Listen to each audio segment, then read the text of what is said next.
नमस्कार, आप देख रहे हैं एमपी न्यूज़। मैं हूं पूजा रघुवीर, आपके साथ न्यूज़ रूम में चर्चा करेंगे। एमपी की कुछ बड़ी अहम खबरों पर बात करेंगे। मुख्यमंत्री शिवराज सिंह ने बुधवार शाम बनारस से लौटने के बाद सीनियर अफसरों की बैठक बुलाई। इस बैठक में मुख्यमंत्रियों के कॉन्क्लेव में प्रधानमंत्री नरेंद्र मोदी द्वारा दिए गए सुझावों पर अमल करने पर चर्चा हुई। मुख्यमंत्री शिवराज सिंह चौहान ने अफसरों को निर्देश दिए कि हर जिले का ग्रामीण और शहरी मास्टर प्लान 1 माह में तैयार करें। उन्होंने कहा कि शहरों का जन्मदिन भी मनाएं। इस आयोजन से उस शहर के देश विदेश में रहने वाले लोगों को भी जोड़े। शहरों की मुख्य सड़कों के साथ ही गलियों की सड़कें भी अच्छी होनी चाहिए। मुख्यमंत्री ने यह भी कहा कि अब भवनों व सड़कों का अंग्रेजी नामकरण नहीं करें। मंत्रालय सूत्रों ने बताया कि मुख्यमंत्री ने बैठक में नई शिक्षा नीति को तेजी से लागू करने के निर्देश दिए हैं। उन्होंने कहा कि नई नीति के तहत पाठ्यक्रमों में संस्कार, देशभक्ति, नैतिक मूल्यों को जोड़े। एक मेडिकल, इंजीनियरिंग कॉलेज और कृषि कॉलेज में हिंदी में पढ़ाई होना सुनिश्चित करें। आगामी महाशिवरात्रि और नर्मदा जयंती पर भव्य सांस्कृतिक आयोजन और विकास उत्सवों का आयोजन किया जाएगा। बढ़ते हैं अगली खबर पर। मध्य प्रदेश के सभी सरकारी बैंक की करीब 7,000 ब्रांचों में 16 और 17 दिसंबर को ताले लगे रहेंगे। लगभग 40,000 बैंक कर्मियों के 2 दिन की हड़ताल पर जाने से यह हालात बनेंगे। भोपाल के करीब 5,000 बैंक कर्मी इस हड़ताल में हिस्सा लेंगे और बैंकों के निजीकरण को लेकर किए जा रहे प्रयासों का यहाँ विरोध जताएंगे। शनिवार को बैंक ज़रूर खुलेंगे, लेकिन रविवार को छुट्टी होने से फिर बंद हो जाएंगे। ऐसे में 20 दिसंबर को ही बैंक में बेहतर कामकाज होगा। बैंक हड़ताल के चलते लोगों ने 15 दिसंबर को ही अपने ज़रूरी काम निपटा लिए थे। दूसरी ओर एटीएम में भी बैंकों द्वारा पर्याप्त राशि रखी गई है। ऐसे में हड़ताल के पहले दिन एटीएम में रुपए ख़त्म होने की गुंजाइश नहीं रहेगी, लेकिन दूसरे दिन ज़रूर कुछ दिक्कतें खड़ी हो सकती है। 2 दिन की हड़ताल के बाद बैंक शनिवार को खुलेंगे। ऐसे में 16 से 19 दिसंबर के बीच सिर्फ 1 दिन ही मिलेगा जब लोग अपने बैंक से जुड़े ज़रूरी काम कर सकेंगे। रुक करते हैं अगली खबर का। नगर निगम प्रदूषण को लेकर सुधार और वेस्ट मटेरियल का इस्तेमाल कर खाद्य व गैस बनाकर उसे बेचकर आमदनी करने की प्लानिंग पर लगातार काम कर रहा है। इसके लिए कई हिस्सों में अलग अलग काम शुरू किए गए हैं। जनवरी में ट्रैचिंग ग्राउंड में वेस्ट मटेरियल से एशिया का सबसे बड़ा सीएनजी प्लांट शुरू होना है। इसके लिए अब तैयारियां पूरी हो गई हैं। वहीं सांसद लालवानी ने प्रधानमंत्री नरेंद्र मोदी को उद्घाटन के लिए आमंत्रित भी किया है। नगर निगम द्वारा गीले कचरे से सीएनजी बनाई जाएगी। देवगुराड़िया ट्रैचिंग ग्राउंड पर इसके लिए विशाल प्लांट लगभग तैयार हो चुका है। वहीं 500 टन से अधिक गीले कचरे से रोज़ाना 18,000 किलो सीएनजी बनना है। जनवरी से इस प्लांट को शुरू किया जाना है।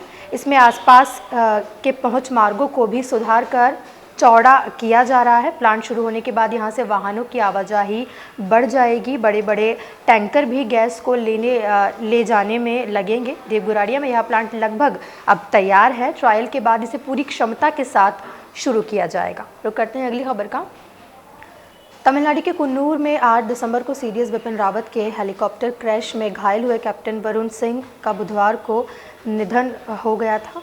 वरुण 7 दिन से बेंगलुरु के अस्पताल में भर्ती थे। ग्रुप कैप्टन वरुण का पार्थिव देह बेंगलुरु के यलहंका एयरपोर्ट पर पहुंचा। यहां उन्हें श्रद्धांजलि दी गई।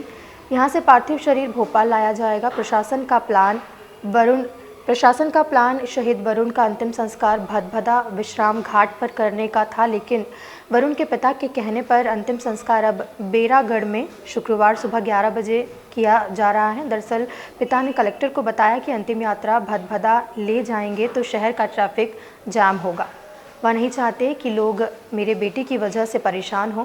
भोपाल कलेक्टर अविनाश लावनिया ने बताया कि ग्रुप कैप्टन की पार्थिव देह गुरुवार दोपहर 2:30 बजे सेना के विमान से भोपाल आएगी। एयरपोर्ट रोड सन सिटी कॉलोनी में उन्हें श्रद्धांजलि दी जाएगी। वहीं अंतिम संस्कार में शामिल होने के लिए उनके गृह जिले देवरिया उत्तर प्रदेश से भी परिवार के लोग भोपाल आ रहे हैं। ग्रुप कैप्टन की ससुराल इंदौर में है। उनकी पत्नी गीतांजलि के चचेरे भाई संजय सिंह ने बताया कि वरुण साल में 1-2 बार इंदौर आते हैं। इसी महीने उन्हें शौर्य चक्र मिलने की खुशी में पार्टी देने वे इंदौर आने वाले थे। मुख्यमंत्री शिवराज सिंह चौहान ने ग्रुप कैप्टन शहीद वरुण सिंह के निधन पर दुख जताया है। उन्होंने कहा है कि राजकीय और सैन्य सम्मान के साथ शहीद वरुण सिंह को अंतिम विदाई दी जाएगी। ग्रुप कैप्टन वरुण सिंह के परिजन को 1 करोड़ की सम्मान निधि दी जाएगी। उनके परिवार से बात करके शासकीय नौकरी, उनकी स्मृति में मूर्ति लगवाने और स्मारकों के नाम रखने जैसे विषयों पर चर्चा करेंगे। बढ़ते हैं अगली खबर पर। दिसंबर माह आधा बीत चुका है, लेकिन 1-2 दिन छोड़कर अपेक्षित ठंड नहीं पड़ी है। मौसम विज्ञानी इसकी वजह पश्चिमी विक्षोभ के असर से बार बार हवाओं का रुख बदलना बता रहे हैं। वर्तमान में भी उत्तर भारत और आसपास सक्रिय 2 पश्चिमी विक्षोभ के कारण हवाओं का रुख बदला हुआ है, जिसके चलते वातावरण में आ रही नमी से बादल बन रहे हैं। इससे न्यूनतम तापमान में गिरावट नहीं हो रही है। हालांकि 19 दिसंबर को एक तीव्र आवृत्ति के पश्चिमी विक्षोभ के प्रभाव से उत्तर भारत के पहाड़ों पर ज़बरदस्त बर्फबारी होने की उम्मीद जताई जा रही है। इसके बाद पश्चिमी विक्षोभ के आगे बढ़ने पर 22 दिसंबर से एक बार फिर ठंड के लौटने की संभावना है। मौसम विज्ञान केंद्र के पूर्व वरिष्ठ विज्ञानी अजय शुक्ला ने बताया कि 19 दिसंबर को एक शक्तिशाली पश्चिमी विक्षोभ के उत्तर भारत में प्रवेश करने की संभावना है। इसके असर से पहाड़ों पर अच्छी बर्फबारी होने की उम्मीद भी जताई जा रही है। 2 दिन में यह सिस्टम उत्तर भारत से आगे बढ़ जाएगा। इसके बाद 22 दिसंबर से हवा का रुख उत्तरी होने लगेगा। सर्द हवाओं से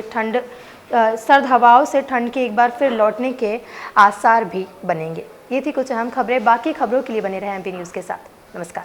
एमपी की नब्ज, एमपी का हाल, मध्य प्रदेश की हर खबर एमपी न्यूज टीवी के साथ। लगातार खबरों के लिए सब्सक्राइब करें हमारा YouTube channel MP news TV. Latest updates के लिए बेल आइकन दबाना जरा भी न भूलें।